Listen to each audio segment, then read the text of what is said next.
আকৌ বিজেপি চৰকাৰ আহিল, কংগ্ৰেছ আকৌ বেয়াকৈ হাৰিলে। কংগ্ৰেছে যি ধৰণে দাবী কৰি আছিলে যে তেওঁলোকে চৰকাৰ বনাব, একেবাৰে নোৱাৰিলে। কথাটো হ'ল বিজেপিয়ে ইমান ভাল ৰিজাল্ট কেনেকৈ কৰিব পাৰিলে আৰু কংগ্ৰেছে কিয় হাৰিলে ইমান বেয়াকৈ? তাৰ কিছুমান কাৰণ আছে, সেইবোৰ মই এটা এটাকৈ কৈ আছোঁ। 1 নম্বৰ কাৰণটো হ'ল মোদী আৰু মামা মেজিক। ধৰক কোনোবা এটা সমষ্টিত বিজেপি কেণ্ডিডেটটো হাৰু অৱস্থাত আছে বা ৰাইজে তেওঁক ভাল পোৱা নাই, কিন্তু তাত গৈ হিমন্ত বিশ্ব শৰ্মাই যদি এখন ৰেলী কৰি দিয়ে নহয়, তেতিয়াহ'লে মানুহবিলাকৰ চিন্তাধাৰা চেঞ্জ হৈ যায়। নাম্বাৰ 2, সেইটো হ'ল জুবিন দাক কংগ্ৰেছ দলে বহুত বেয়াকৈ ইউজ কৰিছে। আমি আগতেও কৈছোঁ যে জুবিন গাৰ্গক লৈ ৰাজনীতি কৰাটো উচিত নহয়, যিটো কংগ্ৰেছ দলে কৰিছে আৰু যাৰ কাৰণে জুবিনদাৰ পত্নী গৰিমা বৌ বা জুবিনদাৰ খুৰা মনোজ বৰঠাকুৰে কংগ্ৰেছৰ এগেইনষ্টত কথা পাতিব লগা বাধ্য হৈছে। নাম্বাৰ 3,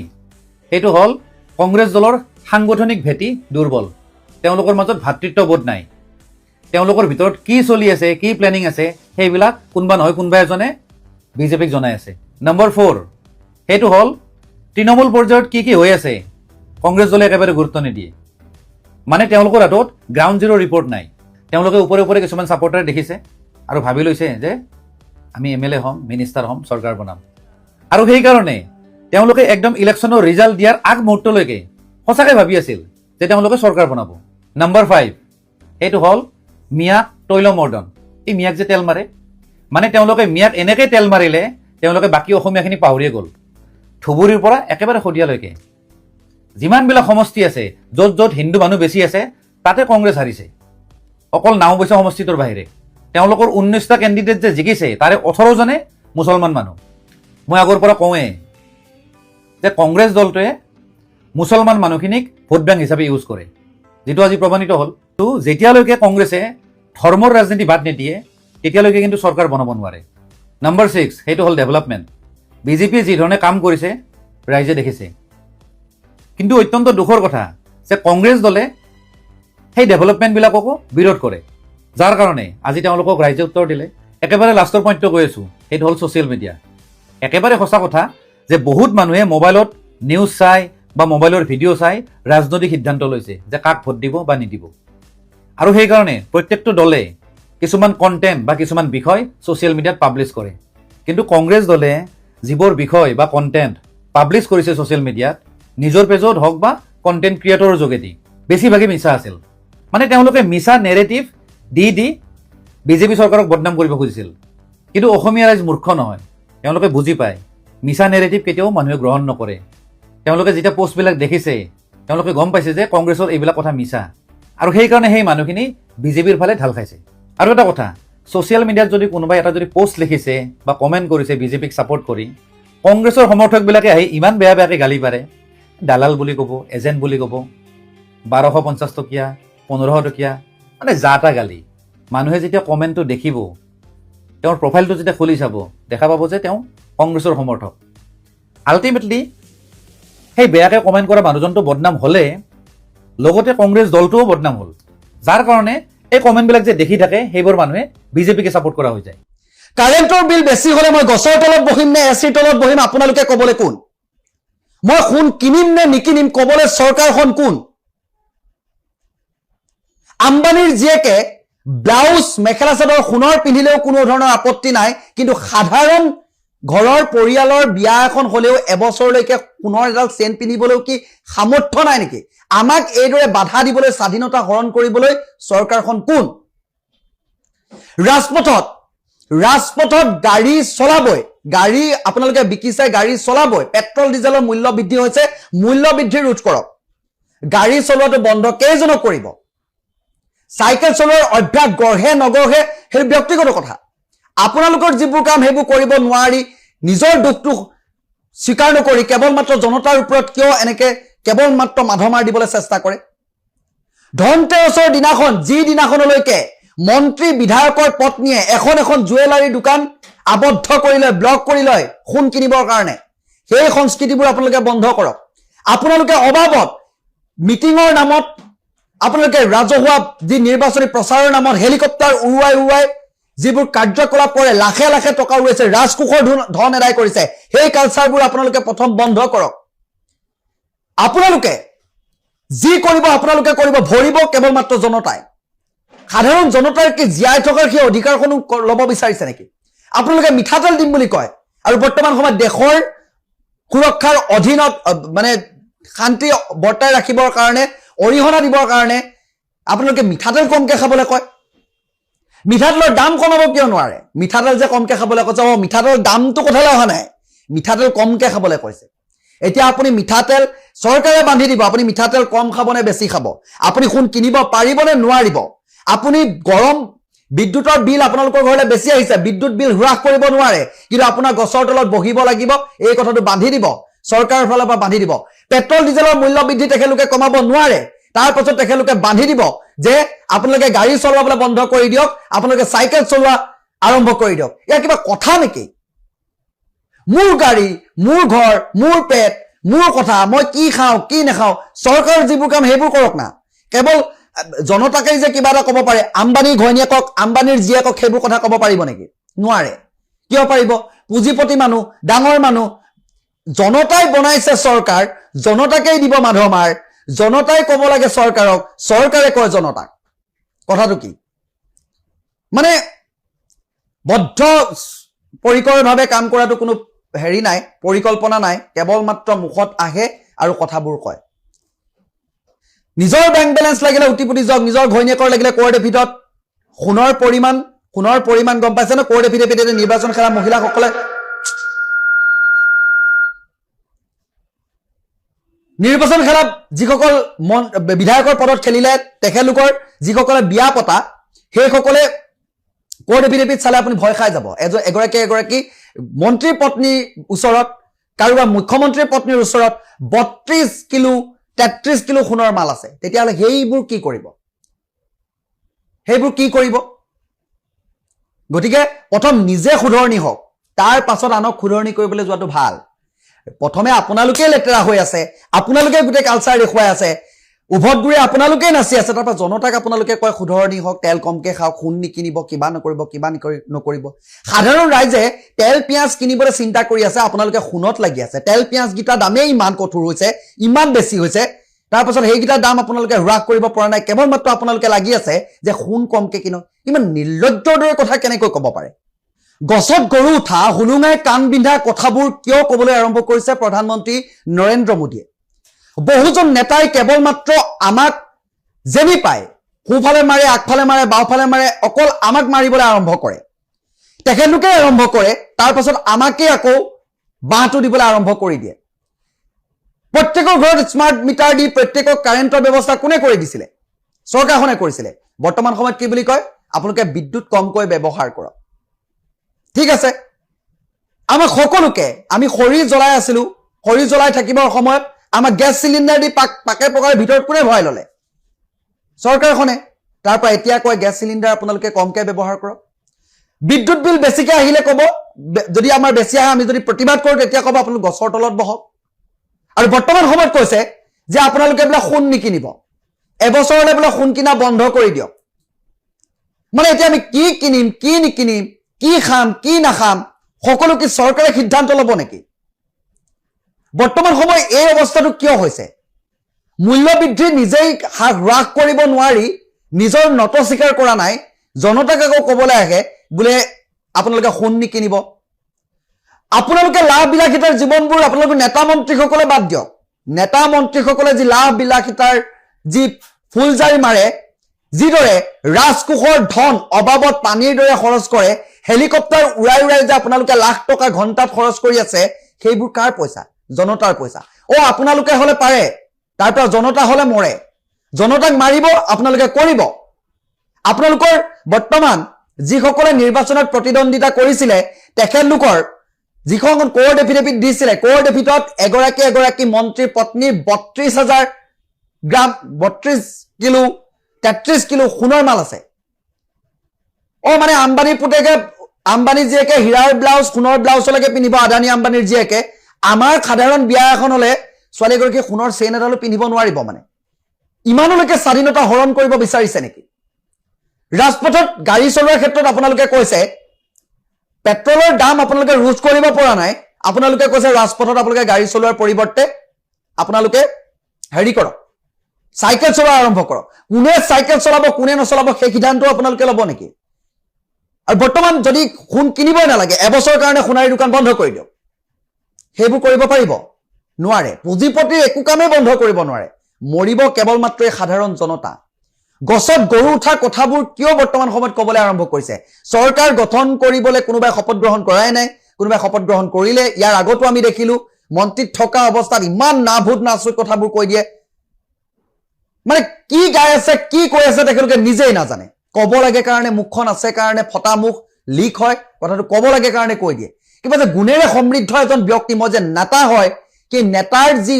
গুণ হ'ব লাগে নেতাৰ যিবোৰ একুৰেচি হ'ব লাগে প্ৰেডিকশ্যন হ'ব লাগে কথা এটা কোৱাৰ আগত যি সাৰাংশটো বুজা জনা হ'ব লাগে সেই কথাবোৰ কোনো ধৰণৰ ধাৰণা নাই কেৱল মাত্ৰ ক'ব লাগে জনতাক আমি যি কম তাকে কৰিব লাগিব এই জনতাক আমি যি কম তাকেই কৰা এই প্ৰথাটো বন্ধ হ'ব লাগিব জনতাই সেই কাম জনতাইহে নিৰ্বাচন কৰে চৰকাৰ ৰাইজৰ সুবিধাক চাইহে চৰকাৰে কাম কৰাটো জৰুৰী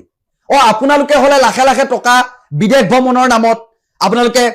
কৰবাত ৰেলী কৰাৰ নামত ৰাজপথৰ এই বাছবোৰ যে আপোনালোকে গুৱাহাটীত সাধাৰণ জনতা যাবলৈ এখন বাছৰ বাবে হাহাকাৰ কৰিব লগা হয় প্ৰতিটো সব ঠাইতে নিৰ্বাচনৰ ৰেলীবোৰত গাড়ী দৌৰাই কিমান পেট্ৰল ডিপুত বৰ্তমান সময়লৈকে পইচাই দিয়া নাই বৰ্তমান সময়ত পেট্ৰল ডিপুত পইচা দিয়া নাই আৰু তাৰ পৰা সেই পেট্ৰল ডিপুটো কেনেকৈ চলিব মূল্য বৃদ্ধিটো কৰিবই লাগিব চৰকাৰে কৰিব আমি ভৰিম কথাবোৰ তেনেকুৱা খাদ্য বস্তুৰ মূল্য বৃদ্ধি আপোনালোকে কমাব পৰা নাই মিঠাতেল দিম বুলি আপোনালোকে ফুলজাৰি মাৰে আপোনালোকৰ চৰকাৰে তাৰ পাছত আপোনালোকে ভাষণত কয় এতিয়া আকৌ মন্তব্য কি কৰে মিঠাতেল কমকে খাওঁ মই মিঠাতেল কমকে খাম নে জহৰ কমকে খাম আপুনি মোক কেনেকৈ ক'ব সেই সিদ্ধান্তটো আপুনি কেনেকৈ ল'ব পাৰে ৱৰ্ক ফ্ৰম হোমৰ কথা কয় কিবাৰ কথা কয় নিজৰ ভুলটো কেতিয়াও স্বীকাৰ নকৰে কেৱল মাত্ৰ জনতাৰ মূৰত মাৰ দিব লাগে জনতাকে লুটিব লাগে জনতাকে ধ্বংস কৰিব লাগে হেনেকুৱা স্থিতিবোৰ নলব কামবোৰ বিচাৰ বিশ্লেষণ এটা দৃঢ়তাৰে কামবোৰ কৰিলে ভাল চৰকাৰখন যিহেতু প্ৰতিখন চৰকাৰ ৰাইজে বনায় জনতাই বনায় জনতাৰ সুবিধা জনতাৰ সুৰক্ষা এই কথাবোৰৰ ওপৰত আলোচনা কৰিব লাগে বাৰে বাৰে কেৱল মাত্ৰ কৰিব কোনে জনতাই কৰিব তেখেতলোকে নালাগে তেখেতলোকে ৰেগুলাৰ 10-15খন গাড়ী দৌৰাই আপোনালোকৰ সেই কালচাৰবোৰ বন্ধ কৰক প্ৰথম এই মন্ত্ৰী এমএলএ পত্নী কেইগৰাকী সোণৰ মাল গীতা কিনা বন্ধ কৰক ধনতেৰছৰ দিনাখন এখন সোণাৰীৰ দোকান মন্ত্ৰী বিধায়কৰ পত্নীয়ে যিদিনাখনলৈকে কিনাটো বন্ধ নকৰিব তেতিয়ালৈকে প্ৰধানমন্ত্ৰী মহোদয়ে যিখাৰ কথা ক'লে যে সোণ কিনাটো বন্ধ কৰক সেই কথাটো গছত গৰু উঠা হুলুঙাই কাণ বিধাৰ দৰে একেই কথা গতিকে হাগ্ৰামা মহিলাৰী ডাঙৰীয়াৰ নেতৃত্বত আপোনালোকৰ দলটো হয় মই আকৌ আপোনাৰ কাষলৈ আহিছোঁ এতিয়া কথাটো হৈছে যে বিটিচিৰ কোনকেইটা দিশৰ ওপৰত HBS 2.0 গুৰুত্ব দিয়াটো আপোনালোকে আৰু অধিক বিচাৰিব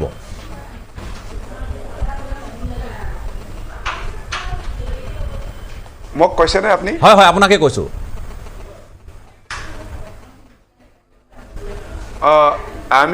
মই কৈ আছোঁ যে অলপ আগত আমাৰ মেইনলি বিটিচিৰ যি বছৰেকীয়া বাজেট যি আমি ফাণ্ড এলকেশ্যন পাওঁ এই ফাণ্ড এলকেশ্যনটো বৃদ্ধি হ'ব লাগে এইটো আমি বিচাৰিছোঁ আৰু মেইনলি আমাৰ ৰাজহটো আমাৰ যিখিনি লেণ্ড ৰেভিনিউ ফৰেষ্ট ৰেভিনিউ তাৰপিছত এক্সাইজ ডিউটি আৰু ট্ৰেন্সপৰ্ট ৰেভিনিউ এইখিনি আমি নিজাববীয়াকৈ কালেক্ট কৰি আমি কেনেকৈ ইয়াৰ দ্বাৰা আমি অঞ্চলখনত কাম কৰিব পাৰোঁ এই ক্ষেত্ৰতে বেছি গুৰুত্ব দিছে আৰু তাৰ বাদেও বিভিন্ন আমাৰ তাত আন্তঃগাঁথনি লাগে এই আন্তঃগাঁথনি আমি বিচাৰিছোঁ শিক্ষা অনুষ্ঠান লাগে বিশেষ কৰি এইবাৰ আমি বিটিচিখনত নতুন এটা ৰাজ্যিক ইউনিভাৰ্চিটি পোৱাটো বিচাৰিছোঁ ওদালগুৰি জিলাখনত এখন মেডিকেল কলেজ পোৱাটো বিচাৰিছোঁ তো তেনেকুৱা বিভিন্ন দিশত এইবাৰ আমি আশা ৰাখিছোঁ আৰু বিটিচিৰ মাজেৰে এটা নেশ্যনেল হাইৱে হোৱাটো আমি বিচাৰি আছোঁ যেহেতু বিটিচিৰ চুক্তিৰ সময়তো শ্ৰীৰামপুৰৰ পৰা মাজবাটলৈকে এটা নেশ্যনেল হাইৱে বনোৱা এটা চুক্তিত লিপিবদ্ধ হৈছিল আৰু তাৰপিছত সেইদিনা 2020 চনত যি এটা বড়ো শান্তি চুক্তি হ'ল যাক আমি বিটিআৰ চুক্তি বুলি কয় এই চুক্তিটো মাজবাটৰ পৰা হলংগীলৈকে এটা নেশ্যনেল হাইৱে বনোৱা এটা হেৰি আছিলে দফা আছিলে তো তাৰ কাৰণে এই দফাবিলাকক লক্ষ্য ৰাখি পেলাই কেনেকৈ বিটিচিৰ মাজেৰে আমি এটা নতুন নেশ্যনেল হাইৱে আমি বনাব পাৰোঁ এই ক্ষেত্ৰতো আমি গুৰুত্ব দিছোঁ ঠিক আছে মই শেষত আপোনাক তাৰ বাদেও আছে আমাৰ কি কয় থাৰ্ড গ্ৰেড যিটো কথা আশীৰ্বাদ যাত্ৰাৰ সময়ত নিৰ্বাচনৰ প্ৰাক মুহূৰ্তত অসমবাসী ৰাইজে হিলদল ভাঙি ৰাতি 12 বজা 1 বজা পৰ্যন্ত আবাল বৃদ্ধাই বনিতাই তেখেতক এবাৰ চুই চাবলৈ অন্তৰৰ পৰা আশীৰ্বাদ দিবলৈ ৰৈ আছিল তেতিয়াই বুজা গৈছিল যে অসমত কি হ'বলৈ গৈ আছে কিন্তু একাংশ বিৰোধী একাংশ সংবাদ মাধ্যমে বিচাৰিছিল যাতে অসমত বিজেপি চৰকাৰ পুনৰবাৰ নাহক কিন্তু ৰাইজ আমাৰ সপক্ষে আছিল আৰু ৰাইজে আমাক কেৱল আমাৰ কথাত ভোট দিয়া নাই আমি ৰাইজৰ কাষ চাপিছিলোঁ আমি যোৱা 5 বছৰৰ ডক্টৰ হিমন্ত বিশ্ব শৰ্মাৰ নেতৃত্বাধীন চৰকাৰখনে কি কাম কৰিলোঁ সেই কামৰ খতিয়ান হাতত লৈ ৰাইজৰ কাষ চাপিছিলোঁ উন্নয়নৰ দৃষ্টিভংগীৰে সুৰক্ষাৰ দৃষ্টিভংগীৰে কি কথা হ'ল অসমীয়াৰ মান সন্মান অভিমান স্বাভিমান আমাৰ জাতিটোৰ আমাৰ সংস্কৃতিৰ এই গোটেই কথাবিলাক যেতিয়া আমি আগলৈ লৈ গ'লোঁ আৰু যি কামখিনি আমি কৰি দেখুৱালোঁ এতিয়া ভাবকচোন অসমীয়া ভাষাই ধ্ৰুপদী ভাষাৰ স্বীকৃতি পোৱাৰ কথাটো সাধাৰণ কথা নাছিল বহুতে কিন্তু ভাবিছিল এইটো কি ডাঙৰ কথা হয় বিজেপিৰ বাবে অসমীয়া ভাষাই ধ্ৰুপদী ভাষাৰ স্বীকৃতি পোৱা নাই সেই সকলো বৈশিষ্ট্য অসমীয়া ভাষাত বিদ্যমান সেইকাৰণে অসমীয়া ভাষাই পালে কিন্তু চৰকাৰৰ যিখিনি কৰণীয় যিখিনি দায়িত্ব সেই কাম আমাৰ আগে থকা চৰকাৰেও কৰিব পাৰিল হয় কাৰণ এসময়তো 15টা বছৰ কংগ্ৰেছো অসমত শাসন কৰিছিল চৰাইদেউ মৈদামে বিশ্ব ঐতিহ্য ক্ষেত্ৰ স্বীকৃতি পোৱাটো বিজেপিৰ কৰ্তৃত্ব একো নাই কাৰণ মৈদামৰ সেই গোটেইখিনি বৈশিষ্ট্য আছে কিন্তু চৰকাৰ হিচাপে গোটেই কথাটোক আগুৱাই লৈ যোৱাৰ ক্ষেত্ৰত আৰু মুৰব্বী হিচাপে মানে নৰেন্দ্ৰ মোদী ডাঙৰীয়াই যি সদিচ্ছা দেখুৱালে গতিকে ভাৰতৰ পৰা যি 2টা নমিনেশ্যন যাব তাত আমাক চৰাইদেউ মৈদামক অগ্ৰাধিকাৰ দি অৰ্থাৎ চৰকাৰখনে নিজৰ দায়িত্ব পালন কৰিলে অসমীয়াৰ প্ৰতি যিটো সদিচ্ছা সেই সদিচ্ছা প্ৰকাশ কৰিছে গুৰুজনাক গোটেই বিশ্ব দৰবাৰত প্ৰতিষ্ঠা কৰা গুৰুজনাৰ জন্মস্থানত বেদখল সেই বেদখল মুক্ত কৰি আধাৰশিলা স্থাপন কৰি আমাৰ চৰকাৰৰ দিনত বেদখল মুক্ত আমাৰ চৰকাৰৰ দিনত আধাৰশিলা স্থাপন আৰু আমাৰ চৰকাৰৰ দিনতে ডক্টৰ হিমন্ত বিশ্ব শৰ্মা ডাঙৰীয়াই আৱিৰ্বাদ ক্ষেত্ৰখন উন্মোচন কৰি গোটেই বিশ্ববাসীক দেখুৱাই দিলে যে এইখন চৰকাৰে সঁচা অৰ্থত গুৰুজনৰ প্ৰতি আমাৰ সন্মান বা আমাৰ দায়িত্বটো কি শ্বহীদৰ ত্যাগক কোনো আমি আজিলৈকে উচিত মূল্যাংকন হয়তো কেতিয়াও নহ'ব যিমান সন্মান কৰা যায় সিমানেই কম কিন্তু অসম আন্দোলনৰ সেই 860গৰাকী শ্বহীদৰ ত্যাগক যদি উচিত সন্মান দিবৰ যদি একেবাৰে সৰ্বোত্তৰ প্ৰকাৰৰ চেষ্টা যদি কোনোবা এখন চৰকাৰে কৰিছে সেইখন চৰকাৰ নিঃসন্দেহে ডক্টৰ হিমন্ত বিশ্ব শৰ্মা নেতৃত্বাধীন বিজেপি চৰকাৰ সেইকাৰণে শ্বহীদ স্মাৰক এই কথাবিলাক মই এইকাৰণে উল্লেখ কৰি আছোঁ কাৰণ মই নতুন কথা একো কোৱা নাই এই কথাবিলাক লৈ ৰাইজৰ কাষ চাপিছিলোঁ অসমখন যোৱা 5 বছৰৰ ভিতৰত ভাৰতবৰ্ষৰ আটাইতকৈ দ্ৰুতগতিত আগবঢ়া অৰ্থনীতিলৈ ৰূপান্তৰিত হ'ল এখন ৰাজ্য হিচাপে আমি নিজকে চিনাকি দিব পাৰিলোঁ এই কামবিলাকতো কেৱল ডক্টৰ হিমন্ত বিশ্ব শৰ্মা ডাঙৰীয়াৰ মুখৰ কথা হোৱা নাই কাম কৰিছিল কামে ৰিজাল্ট দিছে বাবে হৈছে গতিকে ৰাইজে সেইবাবে আমাক বিশ্বাসত ল'লে বিৰোধীৰ যিবোৰ কথা বিশেষকৈ কংগ্ৰেছৰ যিবোৰ কেৱল অসম বিৰোধী কথা অসমীয়াৰ অস্তিত্বৰ পৰিপন্থী প্ৰতিটো কথাই তেওঁলোকে আগুৱাই লৈ গ'ল নহ'লেনো এনেকুৱা হয় নেকি ভাবকচোন বাইদেউ আমি অসমৰ বনাঞ্চল জলাঞ্চল আমি বেদখল মুক্ত কৰিলোঁ কংগ্ৰেছে কি ক'লে যে যদি কংগ্ৰেছ চৰকাৰ আহে তেনেহ'লে সেই বেদখল মুক্ত হোৱা জেগাবিলাকত পুনৰ তেওঁলোকক সংস্থাপিত কৰিব ছিগনেলটো কি দিলে তাৰ অৰ্থটো কি গতিকে অসমবাসী ৰাইজে কংগ্ৰেছৰ এই কথাবিলাকক বেয়া পালে আৰু সুদে মূলে পুতক তুলিলে ক'ত গণতন্ত্ৰত ৰাইজে মানে পুতক ক'ত তুলিব নিৰ্বাচনত সেই পাতে শক্তি যদি আমাৰ কথাবিলাকত ৰাইজে বেয়া পালে আমাৰ বিৰুদ্ধে বিৰোধী একত্ৰিত হৈ পেলাই বহু কথা ক'লে নহয় আমাকতো ক'তোৱে দেখা নাই তেওঁলোকে আৰু মুখ্যমন্ত্ৰীৰ ব্যক্তিগত পৰ্যায়ত যি আক্ৰমণ হ'ল সেইটোতে চূড়ান্ত পৰ্যায় পাইছিলগৈ আমাৰবিলাকেতো আছেই প্ৰতিটো কথাতে আমাক মানে বিৰূপ মন্তব্য দিয়া সেই সময়ত কিছু কথা আমি ক'বও নোৱাৰিছিলোঁ যিহেতু চৰকাৰী পক্ষে আমি বেছিকৈ ক'লেও আমাৰ অহংকাৰ প্ৰকাশ পায় গতিকে সেই সময়ত আমি যথেষ্ট সংযম হ'ব লগা হৈছিলে আমি হৈছিলোঁ বহু ক্ষেত্ৰত কিন্তু ৰাইজে গোটেইবোৰ কথা প্ৰত্যক্ষ কৰিলে আৰু ৰাইজে যেতিয়া উচিত সময় আহিল উচিত সময়ত তেওঁলোকে উচিত প্ৰত্যুত্তৰ দিলে সেইবাবে সেই ঐতিহাসিক ফলাফল সেইবাবে সেই যিটো আনুষ্ঠানিকতা ৰাইজে মানে সম্পন্ন কৰিলে এইখন চৰকাৰৰ ডক্টৰ হিমন্ত বিশ্ব শৰ্মা ডাঙৰীয়াৰ মুখ্যমন্ত্ৰী হিচাপে দ্বিতীয়টো কাৰ্যকাল আৰু ভাৰতীয় জনতা পাৰ্টীৰ নেতৃত্বাধীন NDA চৰকাৰৰ তৃতীয়টো কাৰ্যকাল সুনিশ্চিত হ'ল ঠিক আছে মই আকৌ আপোনাৰ কাষলৈ আহিম আপোনাৰ আৰম্ভণি মন্তব্যৰ বাবে ধন্যবাদ মই তুলাৰাম গগৈও আছে মই তেখেতৰ পৰা দুটা কথা জানিবলৈ নিশ্চয় চেষ্টা কৰিম কাৰণ এই যি জয় এই জয়ৰ অংশীদাৰ যদিহে আপুনি বৰ্ডত 102 দেখিছে বিজেপি স্বাভাৱিকতে তাত 82 কিন্তু 10 আহিছে ক'ৰ পৰা এফালে BPF আনফালে অসম গণ পৰিষদ অতুল বৰা ডাঙৰীয়াই কৈছিল মই ব্যক্তিগতভাৱে সোধোতেও তেখেতে মোক কৈছিল যে আমি ডাবল ডিজিট এবাৰ লাভ কৰিম বহুতে ভিন্ন ধৰণে অসম গণ পৰিষদ নিশেষ হৈ যাব অসম গণ পৰিষদৰ ভূমিকা ইত্যাদিক লৈ আলোচনা কৰিলে কিন্তু অসম গণ পৰিষদৰ যিসকল প্ৰাৰ্থী তেওঁলোকে কিন্তু এই নিৰ্বাচনত 10খন আসন আজৰি আনিবলৈ সক্ষম হ'ল প্ৰাৰ্থীসকল জয়ী হৈ আহিবলৈ সক্ষম হ'ল যে কি নহওক সংখ্যাটো তেনেধৰণেই ভাবি আছিল কাৰণ প্ৰত্যাহ্বান স্বাভাৱিকতে আছিল আৰু যিকেইটা সমষ্টিত তেওঁলোকৰ আৰু প্ৰাৰ্থী আছিল তাত তেওঁলোকে জিকিব পৰা কোনো অৱস্থান নাছিল জনগাঁথনিয়ে সমৰ্থন নিদিয়ে ভোট বেংকে সমৰ্থন নিদিয়ে তাত ভোট বেংক বুলি নাই আচলতে সেই ভোটাৰৰ যিটো পেটাৰ্ণ বুলি কয় তাত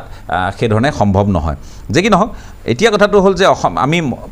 ডক্টৰ হিমন্ত বিশ্ব শৰ্মাৰ দ্বিতীয়টো কাৰ্যকাল মুখ্যমন্ত্ৰী হিচাপে সেই প্ৰসংগত কথা পাতি আছোঁ কি কাম কৰিব কেনেধৰণে কাম হোৱাটো বিচাৰে এই প্ৰসংগত কথা পাতিছোঁ ইতিমধ্যে চৰণ বড়োৱে কৈছে যে আমি BTCৰ কাৰণে আমি অধিক ক্ষমতা বা অধিক তাত যাতে আমি উন্নয়ন ত্বৰান্বিত কৰিব পাৰোঁ সেই কথা বিচাৰিছোঁ মন্ত্ৰিত্বৰ প্ৰসংগত তেওঁলোক বৰ বেছি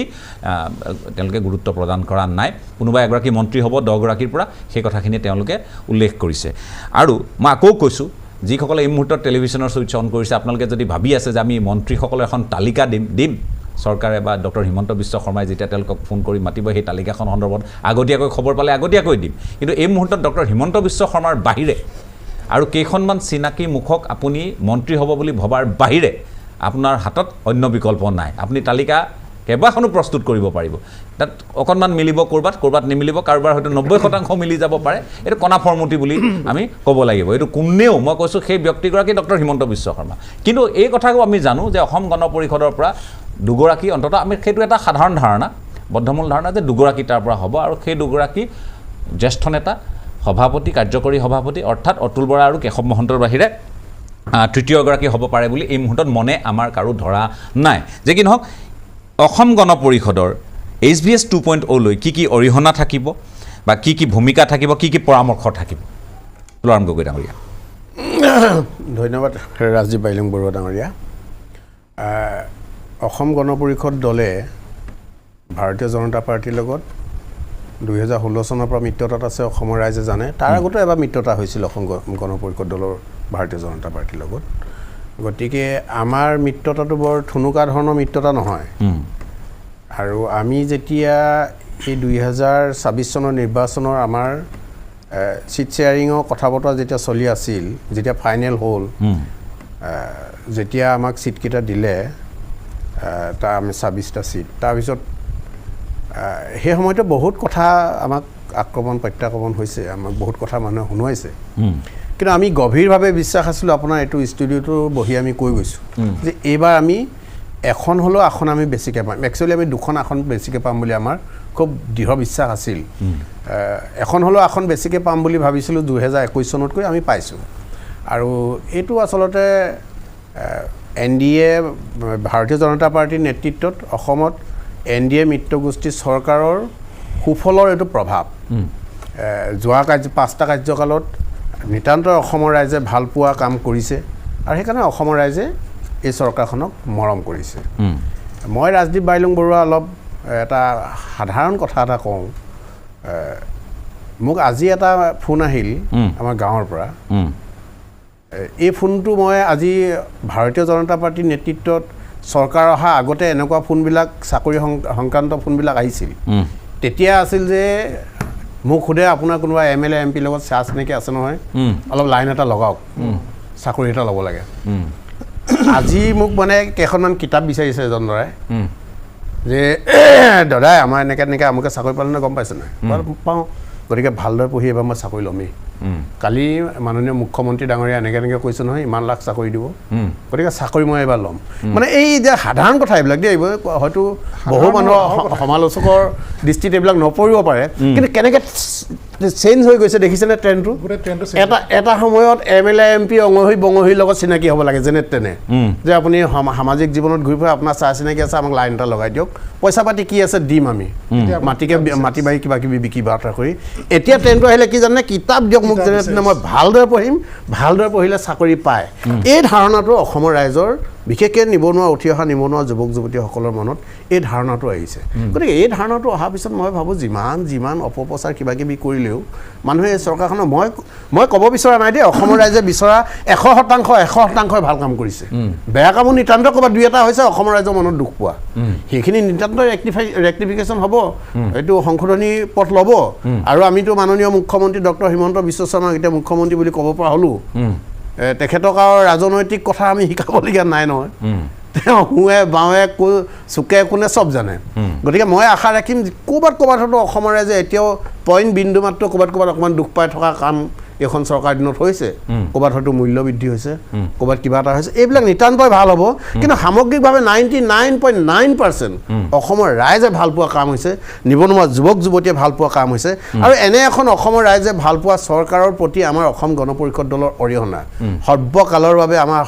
সৰ্বতো প্ৰকাৰ অৰিহণা থাকিব চৰকাৰখনৰ লগত আমাৰ সদিচ্ছাৰে আমাৰ তৃণমূল কৰ্মীসকলৰ পৰা একেবাৰে সভাপতি কাৰ্যকৰী সভাপতিলৈকে আমি এটা পৰিয়াল হিচাপে এই চৰকাৰখনত আমি যেনেকৈ গঠনমূলক পৰামৰ্শ দিব লাগে গঠনমূলক সমালোচনা কৰি অৰিহণা যোগাব লাগে সকলোখিনি কৰিবৰ কাৰণে আমি অসম গণ পৰিষদ দল প্ৰস্তুত হৈ আছোঁ